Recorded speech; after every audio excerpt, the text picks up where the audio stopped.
दोस्तों नमस्कार।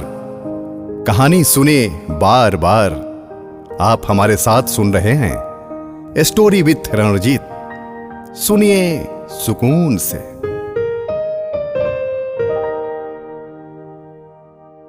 राम की ज्योति से नूर मिलता है, सबके दिलों को सुरूर मिलता है। जो भी जाता है श्री राम के द्वार पे, उसे कुछ ना कुछ जरूर मिलता है। दोस्तों, हमारा भारतवर्ष अनेकों प्रकार के रीति रिवाजों, धर्म, त्योहारों इत्यादि से घिरा हुआ है और यहाँ पर अनेकों प्रकार के त्योहार मनाए जाते हैं। इनमें सबसे प्रमुख त्योहार जैसे कि रामनवमी, दीपावली, दशहरा, होली इत्यादि लोग बड़े ही हर्षोल्लास के साथ मनाते हैं। तो सुनते हैं रामनवमी से जुड़े धार्मिक और पौराणिक कहानी के बारे में, श्री राम नवमी कथा। दोस्तों, इस कहानी को मैंने वेबसाइट से लिया है और यदि आपने मेरे चैनल को सब्सक्राइब नहीं किया है तो जरूर कर देंगे। त्रेता युग में अयोध्या में राजा दशरथ और रानी कौशल्या के लिए भगवान राम के जन्म को चिन्हित करने के लिए रामनवमी मनाई जाती है। यह चैत्र माह के 9वें दिन मनाया जाता है। हिंदू चंद्र कैलेंडर में पहला महीना। ऐसा माना जाता है कि चैत्र नवरात्रि के 9 दिन के बाद, जिसके दौरान देवी दुर्गा के 9 रूपों की पूजा की जाती है, भगवान राम और उनके 3 भाई लक्ष्मण, भरत और शत्रुघ्न पृथ्वी पर अवतरित हुए। इस दिन लोग भगवान राम को समर्पित मंदिरों में जाते हैं, जिन्हें मर्यादा पुरुषोत्तम के रूप में भी माना जाता है, और उनसे जीवन और आचरण में सही मार्ग दिखाने की प्रार्थना करते हैं। मर्यादा का अर्थ अच्छे आचरण और पुरुषोत्तम का अर्थ है पुरुषों के बीच अद्वितीय। इस प्रकार राम सभी पुरुषों में सबसे अच्छे हैं, क्योंकि वे जीवन भर मर्यादा से जुड़े हैं। प्रभु राम को भगवान विष्णु का अवतार माना जाता है। अयोध्या के राजा दशरथ की 3 रानियां थीं, किंतु किसी रानी से संतान की प्राप्ति नहीं हुई। तत्पश्चात राजा दशरथ के पुत्र पाने की इच्छा अपने कुल गुरु महर्षि वशिष्ठ से बताई। महर्षि वशिष्ठ ने विचार कर ऋषि श्रृंगी को आमंत्रित किया। ऋषि श्रृंगी ने राजा दशरथ को पुत्र प्राप्ति के लिए यज्ञ करने का प्रावधान बताया। ऋषि श्रृंगी के निर्देशानुसार राजा दशरथ ने यज्ञ करवाया। जब यज्ञ में पूर्णाहुति दी जा रही थी, उस समय अग्नि कुंड से अग्नि देव मनुष्य के रूप में प्रकट हुए और अग्नि देव ने राजा दशरथ को खीर से भरा कटोरी प्रदान किया। तत्पश्चात ऋषि श्रृंगी ने बताया, हे राजन, अग्निदेव द्वारा प्रदान किए गए खीर को अपनी सभी रानियों को प्रसाद के रूप में दीजिएगा। राजा दशरथ ने वह खीर अपनी 3 रानियों कौशल्या, कैकेयी एवं सुमित्रा में बांट दी।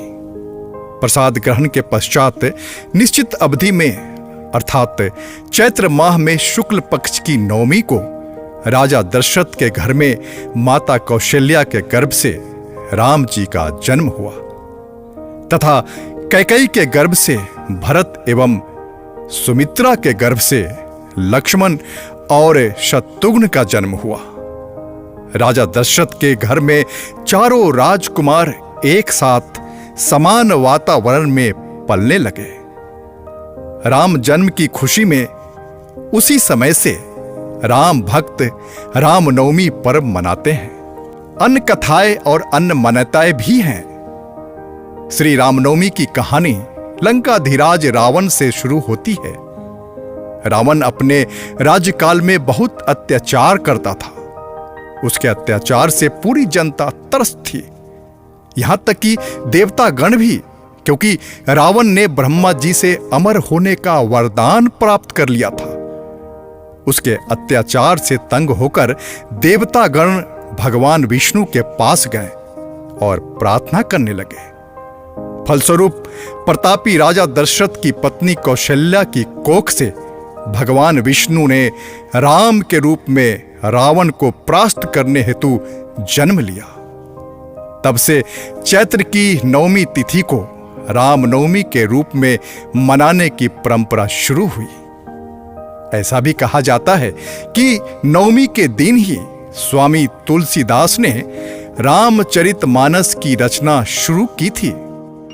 भगवान राम भगवान विष्णु के 7वें अवतार थे। उन्होंने अपने लोगों के लिए एक कल्याणकारी राज्य की स्थापना की और सभी के अनुसरण के लिए एक उदाहरण प्रस्तुत किया। वह लालच, घृणा और कुरीतियों से रहित था और जो सही था उसके लिए खरा था। शक्तिशाली विरोधियों के खिलाफ और कमजोरों की रक्षा की। यही कारण है कि राम राज्य आज भी एक रूपक के रूप में प्रयोग किया जाता है। इस दिन भक्त उपवास रखते हैं और नदी में पवित्र डुबकी लगाते हैं। फिर वे उनसे प्रार्थना करने के लिए मंदिरों में जाते हैं। भक्त इस दिन शांति, धन और सफलता के लिए प्रार्थना करते हैं और भगवान राम का आशीर्वाद लेते हैं। इस दिन कई लोग कन्या पूजन भी करते हैं, जिसमें देवी दुर्गा के 9 रूपों का प्रतिनिधित्व करने वाली 9 कन्याओं की पूजा की जाती है। श्री राम से हमें करुणा, प्रेम, मातृभक्ति, पितृभक्ति, भाई से भाई का प्रेम, जिम्मेदारी, उत्तरदायित्व, सभी कुछ उच्चतम स्तर को जानने को मिलता है। इसलिए तो श्री राम हमारे मर्यादा पुरुषोत्तम है। राम आपके जीवन में प्रकाश लाए। राम आपके जीवन में प्रकाश लाए। राम आपके जीवन को सुंदर बनाए। तेज कर अज्ञान का अंधकार आपके जीवन में ज्ञान का प्रकाश आए। रामनवमी की आप सबको हार्दिक शुभकामनाएं। दोस्तों, ये कहानी कैसी लगी ये आप जरूर कमेंट्स में लिखकर बताएंगे और आगे की कहानी सुनने के लिए आप इसे सब्सक्राइब जरूर करें।